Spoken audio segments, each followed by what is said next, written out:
Dharmik Odissi day 1 పొద్దున్నే నా శివయ్య ఆశీస్సులు తీసుకుని 2:30కి మంచిది అన్నారు. అప్పుడు స్టార్ట్ అయిన హంపికి సెండ్ ఆఫ్ ఇవ్వటానికి నా దోస్త్ మనోహర్ వచ్చాడు.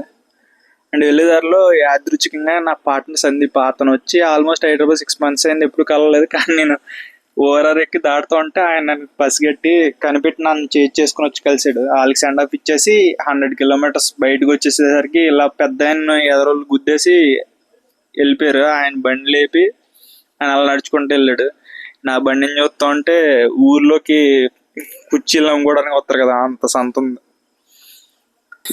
100 kilometers తోలి నడ్డి ఓనం అయిపోయింది. కాసేపు స్ట్రెచ్చింగ్ అవి చేసుకుని ఆ లగేజ్, నా బండి బేసిక్గా 2-4 kgs, ఈ లగేజ్ 120 kgs ఉంటుంది. ఇట్స్ లైక్ ఒక హెవీ వెయిట్ పిలియన్ ఉన్నట్టే ఉంది.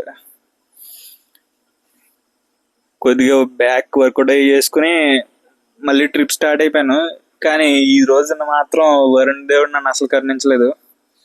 ఒక 180 kilometers వెళ్ళేటప్పటికి మధ్యలో 2-3 హాల్ట్లు తీసుకోవాల్సి వచ్చింది. వర్షం దంచి కొడతానే ఉంది. ఇంక చేసేది ఏం లేక హంపి వెళ్దాం అనుకుని నేను ఆంధ్ర కర్ణాటక బోర్డర్ గుడిబెల్లూరులో క్యాంప్ చేసుకున్నాను పెట్రోల్ బంక్లో, Indian oil petrol bunk. Signing off for today. 190 kilometers వెళ్ళాను అంతే. ఓం నమ శివాయ, జై భవానీ, జై హింద్.